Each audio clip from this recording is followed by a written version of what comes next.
Good morning everybody. This morning I'm out on the Specialized S-Works Turbo Creo SL. The most expensive bike I've ever ridden at about £11,000. We're going out for a long ride to see what kind of range it's got. So I've got the battery fully charged, I've got the little piggyback battery on there too. And yeah, the plan is to go out for about 100k, see how we get on.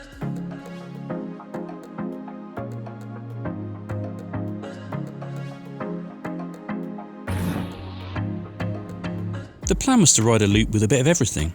The 100km loop starts off with a flat smash along the Bristol to Bath railway path, before heading over the Mendips to Cheddar and a not so well earned slice of cake.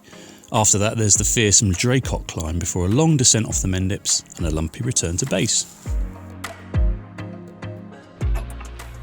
Okay, we're about just over an hour in, done about 28k, and it's an exciting moment because I've just used my first bar of battery. I'm on a climb called East Dundry, which I would describe as tough normally. This bike's making it quite easy. I mean, admittedly, the start of this lap isn't really that difficult. You go out along the Bristol Bath path, that's an old railway, so it's quite flat. In fact, I didn't even use the motor for the first 10k because it was cold today, I was trying to warm up a bit. But you know, I've still done 250 metres of climbing in 28 kilometres and only used one bar, so we should easily get around 100k, I would have thought, even with a few big climbs thrown in. Let's see how we get on.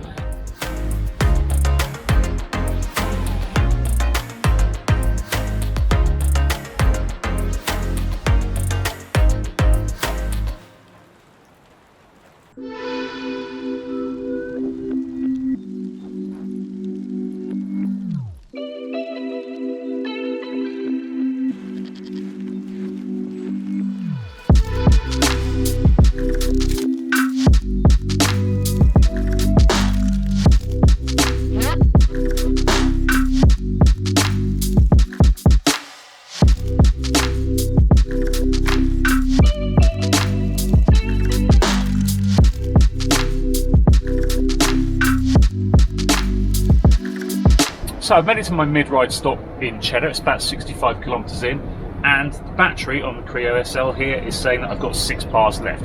It's not quite that simple because with the piggyback battery, that kind of shows over the top, so it superimposes it. So I've got 3 green bars and 6 blue bars, so a total of 9 out of 15. So I've still got well over half the battery.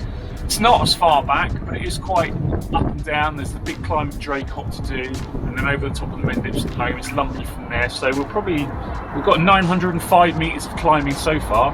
Probably going to end up with about 1,500 metres of climbing, I would say.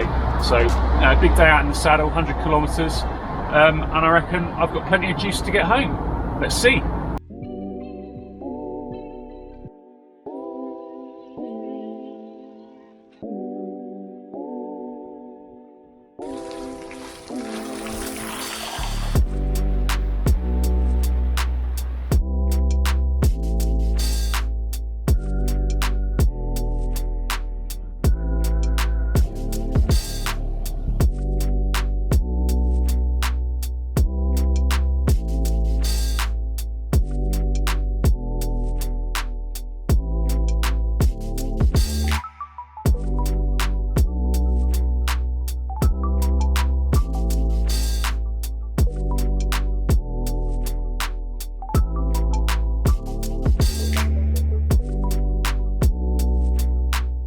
So, how far can you go on one charge on the S-Works Turbo Creo SL? Well, today I've done 105 kilometres. I've done 1,650 metres of climbing. So yeah, it's a pretty lumpy ride.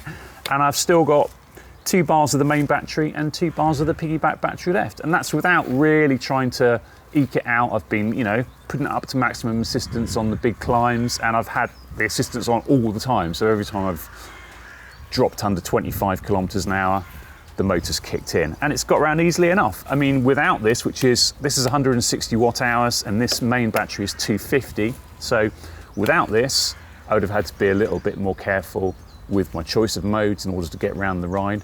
But I reckon I still could have done it fairly easily. I mean, I would have been running on vapors at the end, but you know, that's fine. You get a plug socket here, you can charge it back in and have another go the next day. In terms of my speed, I was about the same as I'd normally do it on my road bike, so it wasn't really a lot quicker, but it was a lot easier. So those big climbs, going up onto the top of the hills, super easy. Even the really steep ones, something like Dracot, which gets up to 25%. I mean, it's not a free ride, but it is a lot easier. And you know, I could easily have done it again, and that's not normally a thing. So yeah, thanks for watching. If you've got any questions about this bike or anything in the video, ask them in the comments below. We'll get them answered if we can. And don't forget to like and subscribe for more like this on road.cc.